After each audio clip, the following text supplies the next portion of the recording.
Evil West. Bro, what the fuck? What do you get when you mix a hack and slash action game like the epic God of War with a western setting and feeling like you'd find in a Red Dead Redemption? I don't freaking know, broski, but for the time being, this is about as close that we'll get to that love child with Evil West, a western action single player game where you are essentially Van Helsing in the old west. Now, the game came out towards the end of 2022, so it's been around the block for a while now, and most certainly in most of our backlogs and wish lists just waiting to be touched and devoured. Kind of like that Snickers bar I have laying at the back of my fridge. And yes, before you say anything, I keep chocolate in the fridge, okay?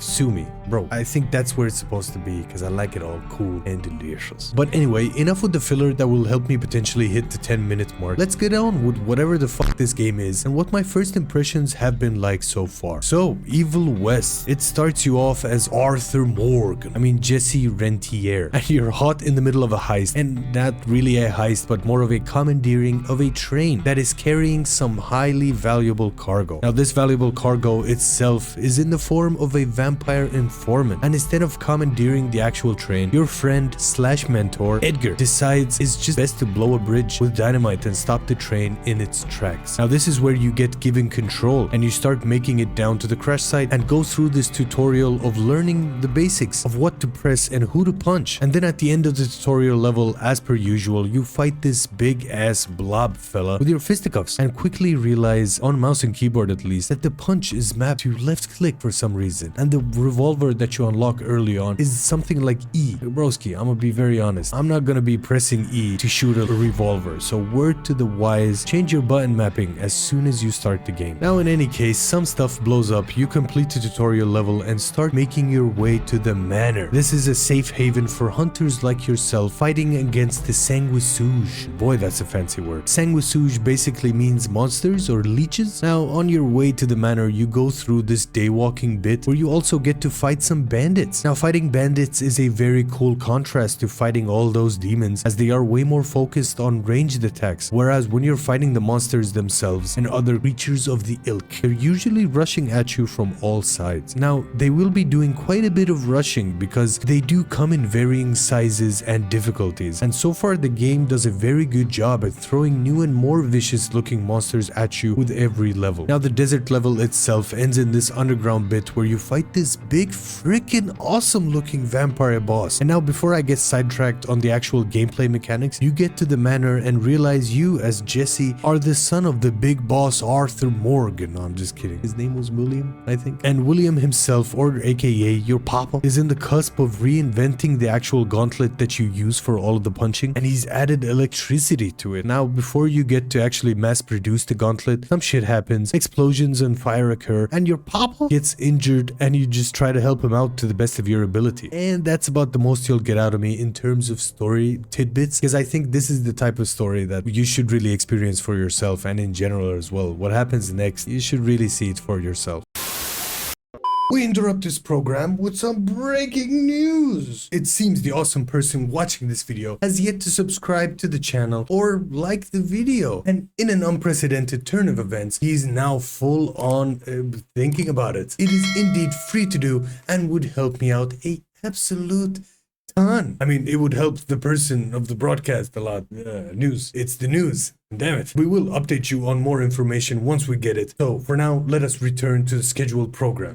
In any case, I don't think people are here for the story itself, but for the actual gameplay, and boy is it fun. Now gameplay as of now is split between some very light platforming and combat itself. The platforming bits are for the most part scripted, and you just walk up to a glowing chain to proceed to whatever it is that you're doing. There isn't much in terms of exploration itself or openness in the levels because it's a linear game where there usually is one clear path to take. Now what is worth noting is that sometimes, and by this I mean a lot of times, you'll come across a crossroads of sorts, or some nook or a side path that you can also take, which does lead to gold or some lore pickups, but sometimes you'll get super lucky and hit a rare chest that gives you either a weapon skin or full-on hidden skills, like bro. Now before I get to the upgrades and various skills in the game, I should quickly give you the lowdown on the actual shoosting that you'll be spending a majority of your time doing in this game. Like I said early on, the button mapping is a bit odd bug for mouse and keyboard at least, but apparently it's for good reason, as I originally thought that you just equipped the weapons like you do in different games, like you just press a directional button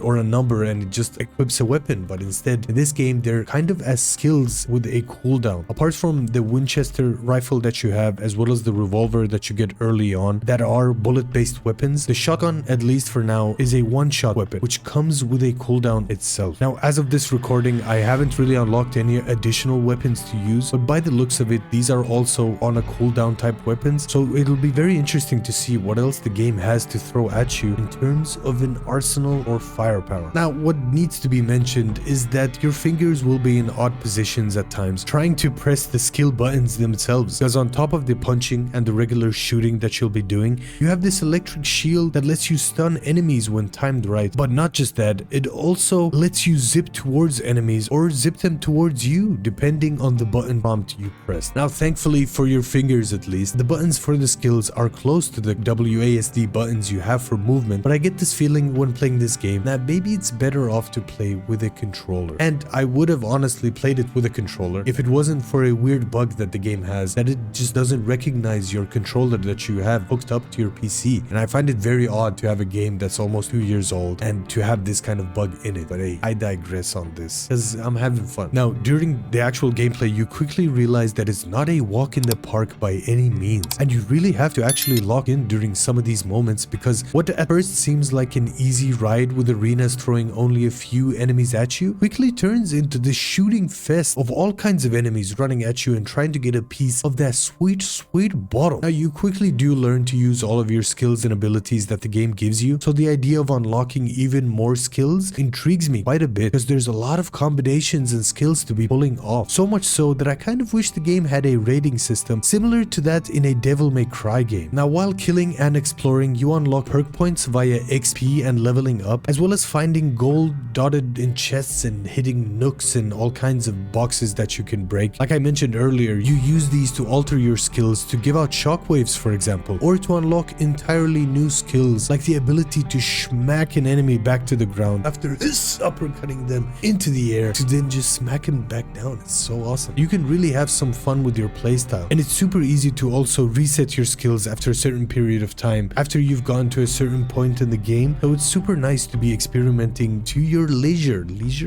Now there's something extremely satisfying about first stunning the enemy with a kick or shielding at the right time to then just proceed to absolutely pummel the living life out of them, and it does not get old at any point in the game, like you just going it's so freaking satisfying, bro. When you throw the combination jab, slip, uppercut, backhand, roll, this is you, bouncing.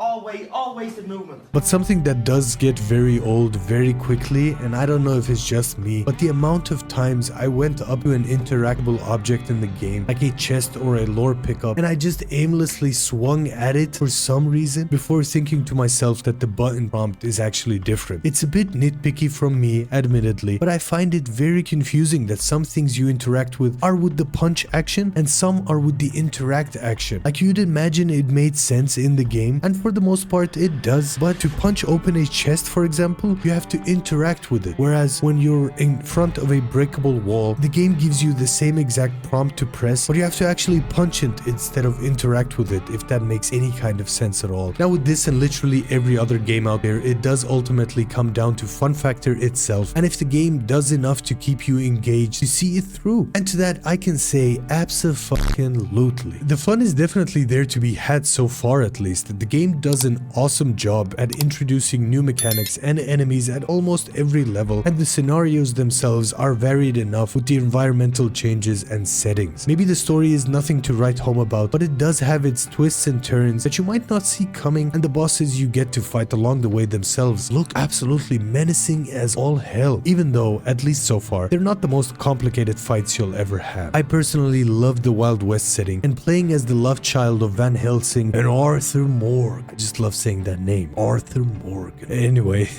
the game itself looks quite nice. From the levels themselves to the outfits the people wear, all look heavy, first of all, but also very visually pleasing. The art style in general, I do like quite a bit. The finishers and the animations also look super satisfying to pull off. Like, bro, I just can't get enough of that pummeling action. When you stun an enemy with electricity, you just go ham on them and it's super satisfying. I can't get enough of it, honestly. Like, that itself makes this game worthwhile. It makes it worth playing just to see at least one time or 1,000 times of you just stunning an enemy and beating the absolute crap out of them. The voice acting in itself is okay, if that really matters to anyone, even though it's another one of those games where they maybe try a little too hard to be funny. Sometimes you'll get some jagged edges here and there, and for some reason the actual cutscenes and the resolutions in them seems off, to myself at least. They seem a bit more blurry, but they are pre-rendered cutscenes instead of in-game ones, so probably this is why it looks the way it looks. Now, I'll definitely be playing this game more and completing it to make my retrospective review on it once the credits have rolled and I've let the game kind of sit with me for a while and marinate. So if you're interested in finding out how my opinions, or if my opinions, change over the course of the next few weeks, then broski, press that subscribe button down below to be notified when I eventually